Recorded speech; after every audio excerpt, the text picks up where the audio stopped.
Bonjour et bienvenue dans le studio de notre agence de traduction, Madame Susanna Fiorini, notre invitée spéciale de ce mois-ci. Vous êtes linguiste, traductrice et chercheuse. Très jeune, mais en même temps avec une longue et importante expérience dans le domaine de la langue et de la traduction. Merci pour les très jeunes.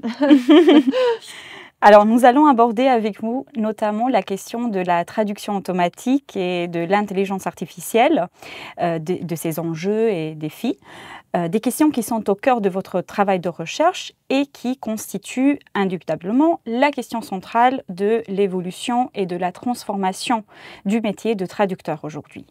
Mais avant cela, comme à l'accoutumée, j'aime bien commencer par les débuts de nos invités. Pourriez-vous donc nous raconter quand et comment débute votre passion pour les langues et grâce à celle-ci, votre parcours professionnel aussi? Merci tout d'abord de m'avoir invitée. Voilà, c'est super d'être ici dans ce beau studio. Alors, ma passion pour les langues étrangères, elle est très très ancienne. Donc, j'espère ne pas vous décevoir. Je ne peux pas vraiment vous dire en fait qu'est-ce que ça a réveillé en fait cette passion. Depuis toute petite, moi j'ai des souvenirs de cet amour, de cette passion pour les langues étrangères. J'étais déjà au collège, je crois. Je disais déjà en fait que je voulais faire des études en langue étrangère.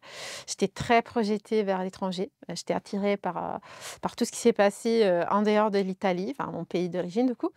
Et voilà, donc première opportunité, programme Erasmus en fin de licence. Voilà, j'étais étudiante en langue du coup à Rome, à l'université de Rome. J'ai eu l'opportunité de passer, c'est lui qui devait être un semestre à Paris, donc c'était 2008.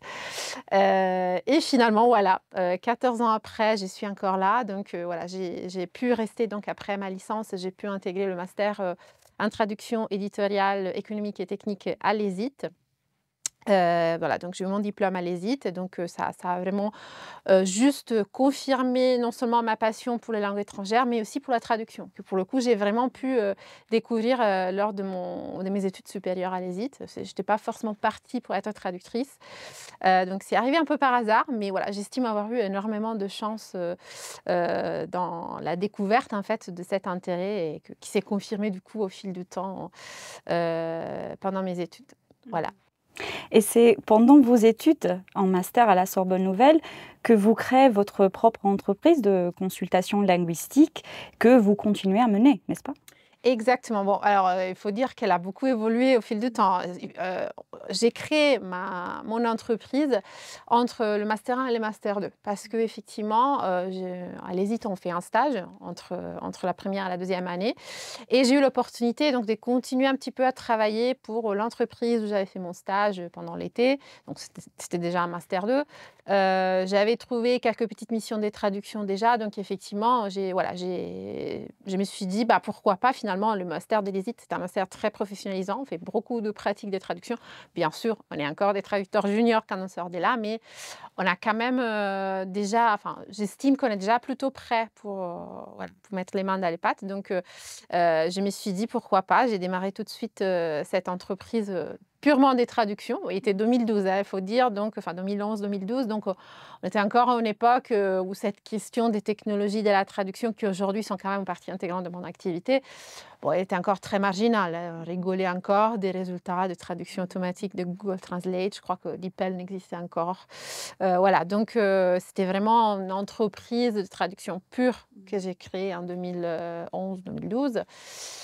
Que j'ai ensuite un peu, on va dire, enfin pas abandonné, mais un peu mis de côté, parce qu'effectivement, une fois eu mon diplôme, je me suis dit, bon, j'aimerais quand même bien avoir une expérience en interne dans une agence de traduction, ce que j'ai pu faire pendant 1 an et demi en tant que chef des projets responsable linguistique pour l'italien.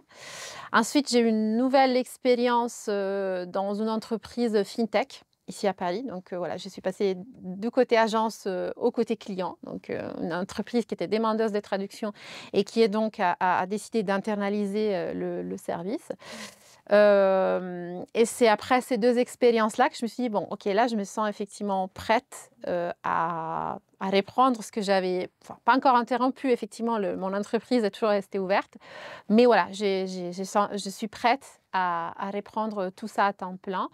Et donc effectivement, j'avais pu encore mieux saisir quels étaient les besoins des agences et des clients directs qui donc avaient désormais besoin non seulement de traduction pure, on va dire, mais ils avaient vraiment besoin d'un accompagnement linguistique dans tout ce qui est rédaction multilingue, communication multilingue, utilisation raisonnée des technologies de la traduction qui commençaient donc à s'affirmer sur les marchés.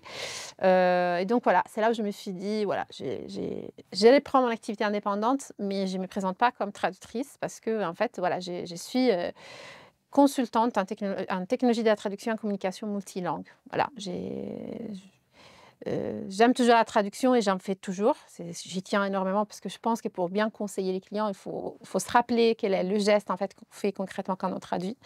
Mais je pense qu'aujourd'hui, la compétence, la portée en fait, des services que les traducteurs peuvent offrir va bien au-delà de la traduction pure. D'après vous, quelles sont les nouvelles compétences qu'un traducteur confronté aux exigences d'un monde globalisé doit acquérir et développer aujourd'hui pour répondre au mieux aux besoins de ses clients et pour rester compétitif sur le marché de travail? Oui, alors moi j'aime bien partir quand même de la base, c'est-à-dire la compétence traductionnelle. Elle n'est pas obsolète. Voilà. On a tendance à dire oui, mais de toute façon, désormais, tout le monde fait ses traductions avec des outils. En fait, pour être un bon traducteur, il faut, et éventuellement un bon post-éditeur, mais bon, je préfère revenir sur le mot post-édition après, parce que d'ailleurs, je ne suis pas très favorable à son utilisation, mais voilà. Je pense que la base pour être un traducteur qui réussit sur les marchés, c'est d'avoir des compétences traductionnelles. Ça, il ne faut pas les oublier. Au contraire, il faut les préserver et on va voir que c'est quand même pas évident justement avec l'utilisation de ces technologies imposées dès le début de la carrière des traducteurs. Donc voilà, il faut vraiment continuer à investir cette compétence de traduction pour être un bon traducteur, consultante en communication multilingue, consultante en technologie de la traduction, post-éditeur éventuellement. Il faut être un bon traducteur. Il y a souvent cette question, la réponse n'est pas forcément tranchée partout. Pour moi, elle est tranchée. Il faut avoir la compétence de traducteur. Donc ça, cette compétence-là, elle n'est pas obsolète. Donc les traducteurs doivent continuer à l'avoir. Après, bien évidemment, il y a la question des technologies. Elle est bien sûr centrale, mais elle n'est pas unique, justement. Elle est de plus en plus importante, on ne va pas se mentir. Mais elle est encore une autre flèche d'un autre arc, on pourrait dire. Voilà, ce n'est pas la seule compétence qu'on doit développer. Il y a la compétence rédactionnelle qui est celle qui nous distingue de la machine. Voilà, ce travail de la langue, au-delà vraiment de la compétence traductionnelle, vraiment la capacité de savoir écrire en langue cible, ne plus seulement traduire à l'ère de l'intelligence artificielle générative, qui donc produit des textes directement en langue cible sans forcément passer par un texte source ou alors on a cette capacité de produire directement un texte directement dans la langue cible. Les traducteurs doivent être capables aussi de le faire. Je pense qu'on a toujours été capable, en vrai. Moi, j'ai assez naturellement commencé à fournir ce type de service avec satisfaction de mes clients. Donc, je pense que c'est quelque chose qu'on sait faire du moment où on développe cette compétence traductionnelle, rédactionnelle. On sait écrire, donc il faut la mettre en avant. Parce que, voilà, aujourd'hui, en tout cas, la machine, elle ne produit pas un texte aussi joli que ce que nous pouvons faire. Et bien sûr, après, il y a aussi la compétence, pour moi, relationnelle. On devient de plus en plus entrepreneur, je pense, en tout cas. C'était peut-être le cas aussi avant, hein, mais vraiment, je pense qu'il faut vraiment développer cette attitude de conseil. Donc, parfois, on a peut-être tendance à se plaindre un peu des conditions du marché qui nous sont effectivement souvent imposées. Mais je pense qu'on a vraiment, nous aussi, ce rôle de ne pas tout accepter et donc aller vers les clients avec une autre expertise, mais aussi avec donc notre relationnel pour l'accompagner, lui expliquer, les rassurer, lui montrer qu'on sait ce qu'on fait, qu'on va utiliser, nous, les bonnes techniques et les bons outils à bon escient, parce que c'est notre compétence. Et donc, pour ce faire, vraiment, il faut sortir un petit peu de cette attitude qu'on peut observer parfois je ne vais pas dire de se plaindre en continu, mais voilà, effectivement, avoir une attitude proactive d'accompagnement envers les clients. Et ça, j'ai l'impression qu'on ne forme pas encore assez les étudiants pour aller dans ce sens, les étudiants en traduction. Voilà, donc c'est plutôt une compétence qu'on est amené un peu à développer tout seul en autonomie. Ça serait bien peut-être qu'on y travaille. Et comme évoqué au début de cet entretien, vous portez un intérêt particulier à la traduction automatique dans votre travail de recherche. On sait très bien que vous dites la traduction automatique neuronale se développe à grands pas aujourd'hui et que l'implémentation de l'intelligence artificielle est en train de transformer parmi d'autres notre métier aussi. Selon vous, à quoi s'attendre dans 10 ou 20 ans?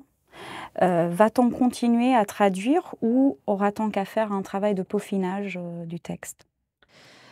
Pour moi, on est un peu à un tournant, on va dire, d'une époque, d'une première phase, on va dire, de cette époque de traduction. La traduction automatique neuronale, elle est arrivée sur les marchés en 2015-2016, donc voilà, ça commence à faire quelques années.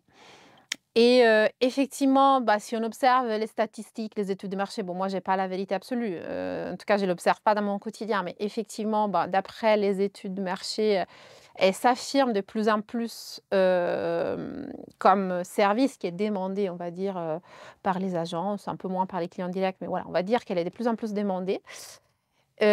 Par contre, avec l'arrivée de l'intelligence artificielle générative, qui est donc justement un outil qui permet de mieux, enfin, en tout cas, de faire des demandes plus précises à l'outil pour effectivement avoir des retours et éventuellement avoir plus des marges de manœuvre par rapport à juste recevoir un texte complètement pré-traduit par une machine et donc aller juste un petit peu corriger un maximum d'erreurs qu'on pourrait voir.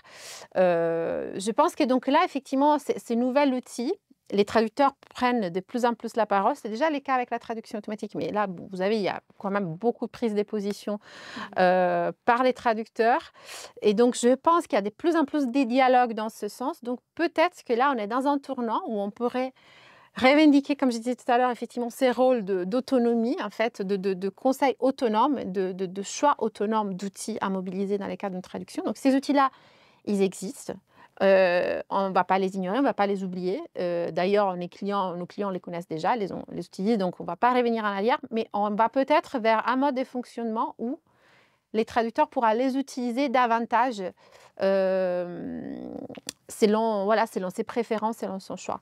Donc, c'est pour ça que j'ai dit, j'aime pas trop utiliser les mots post-édition, parce qu'effectivement, on relègue les traducteurs, on va dire, à un rôle de quelqu'un qui passe après que le gros du travail a été fait par la machine, alors qu'on sait bien que ce n'est pas vrai. Enfin, selon le cas, bien évidemment, il y a des cas où il y a quand même beaucoup de modifications apportées. Donc, effectivement, c'est pas ce qu'on cherche. Mais voilà, effectivement, du coup, avec la nouvelle donne, peut-être qu'il y a de la marge pour remettre les choses à leur place et nous laisser nous servir de ces outils-là comme bon nous semble, nous les traducteurs. Et interrogé sur les dangers de la traduction automatique, notre premier invité, Monsieur David Barbier, que vous connaissez certainement, président de la CNET, nous avait parlé, entre autres, d'un risque d'une éventuelle standardisation et appauvrissement linguistique. Vous, en tant que linguiste, comment voyez-vous la transformation des langues aux prises avec des algorithmes ?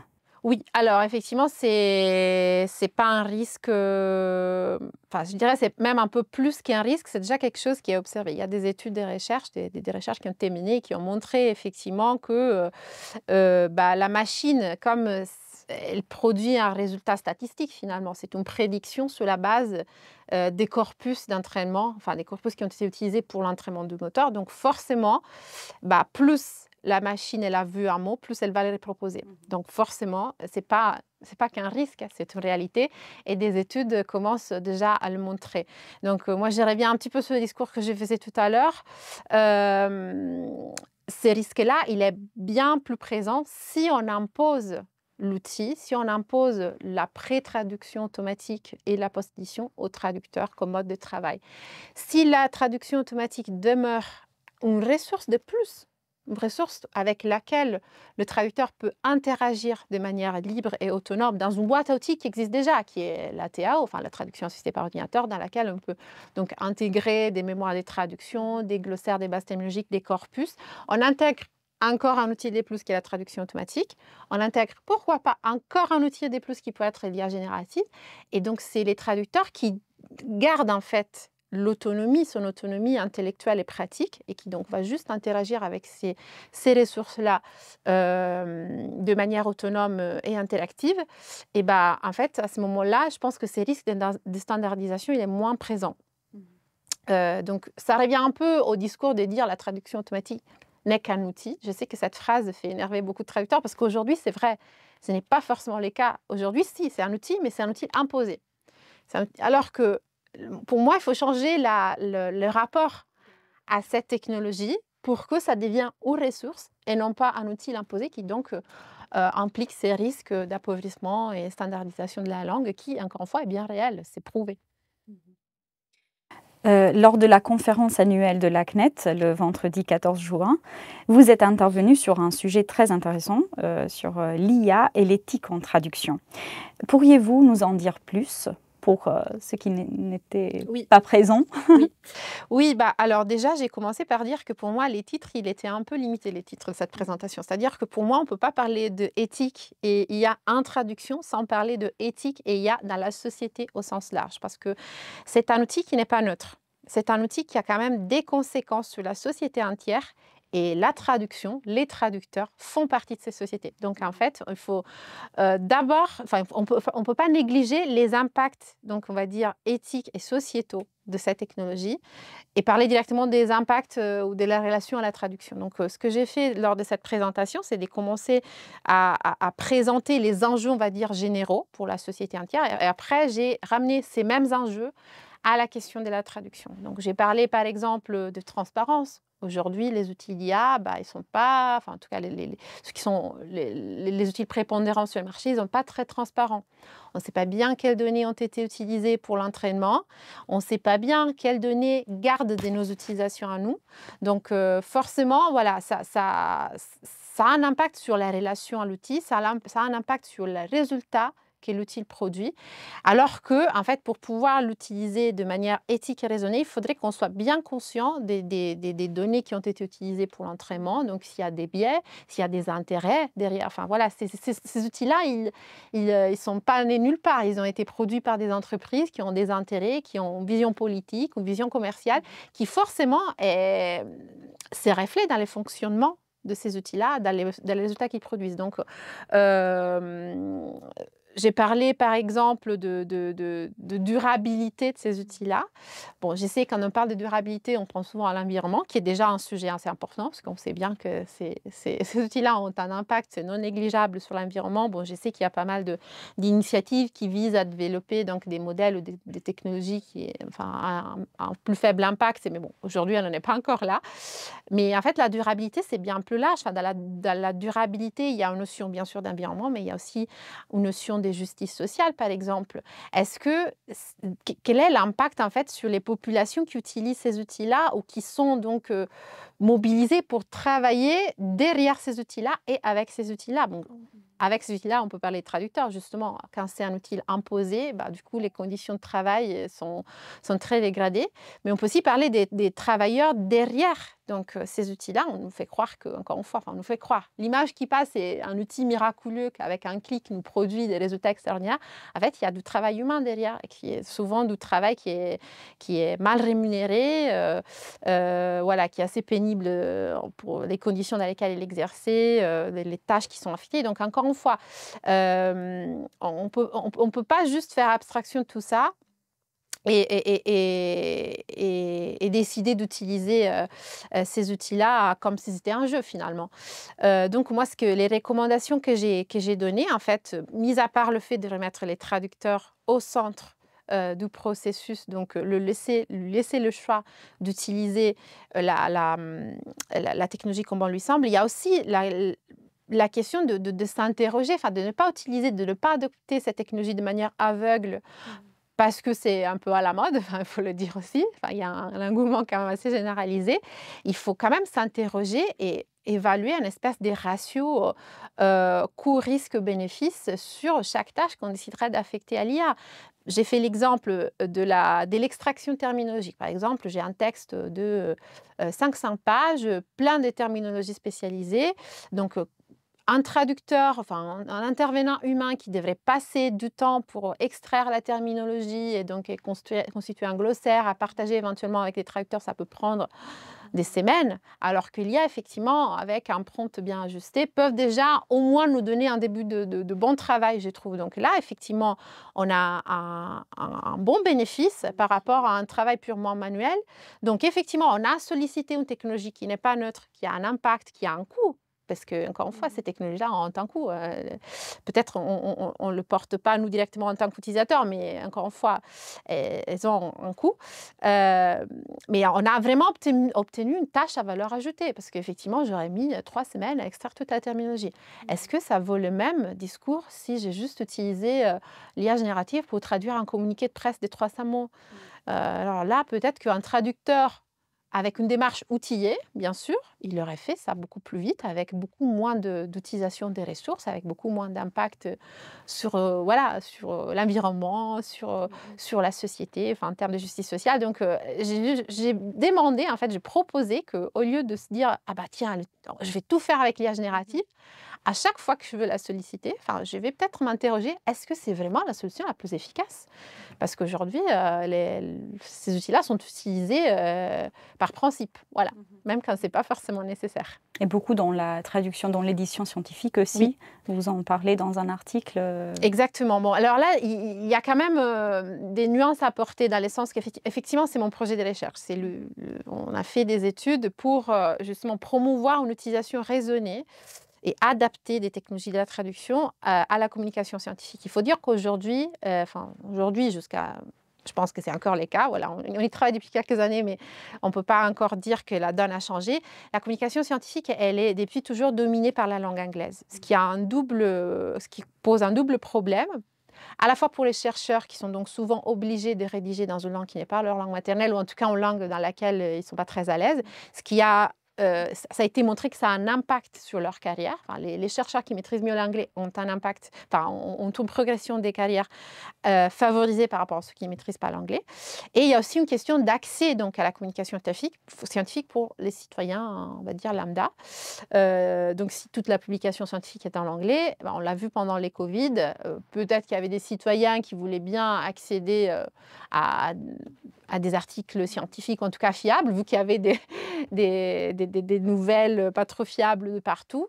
Et en fait, voilà, si tout le contenu est en anglais, en fait, on part du principe que tout le monde désormais parle anglais, ou en tout cas sait lire un article en anglais. Eh bien, ce n'est pas de tous les cas. Donc, pourquoi donc ces projets? Justement, on s'est dit, effectivement, bon, la traduction a toujours existé, donc elle aurait pu déjà être mobilisée pour traduire plus dans la littérature scientifique, mais il y a quand même un contexte où, objectivement, il y a un manque des ressources financières. Tous les laboratoires n'ont pas des ressources à consacrer à la traduction. Et aussi, on manque des ressources humaines, parce que parfois, c'est des articles, enfin, c'est des textes tellement pointus que c'est difficile quand même de trouver un traducteur qui ait non seulement la compétence linguistique, mais aussi la compétence disciplinaire pour traduire ces textes-là.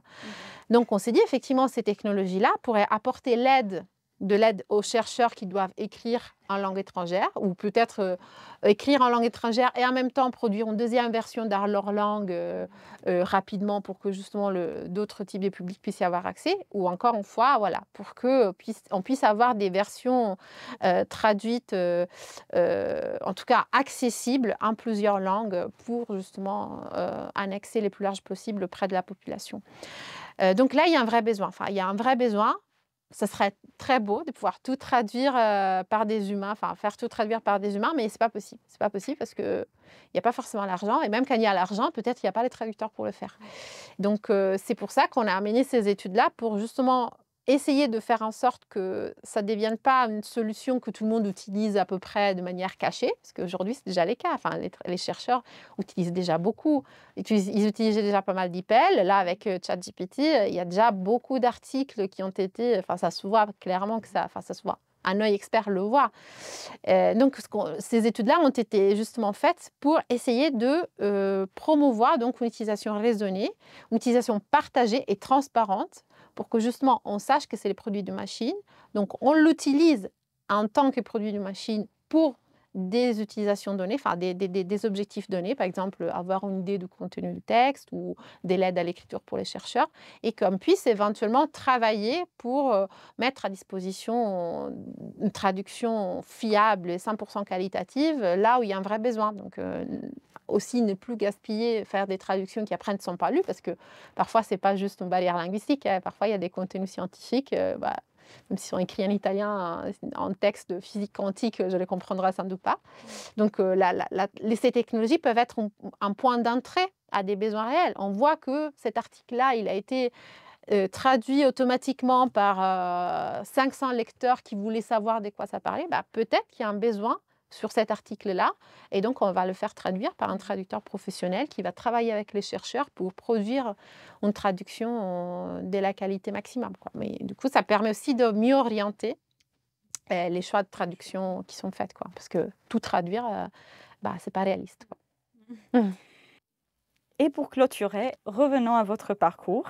Vous faites de la recherche, vous pratiquez le métier de traducteur, mais vous avez enseigné aussi, cela à l'École supérieure d'interprètes et de traducteurs, l'ESIT.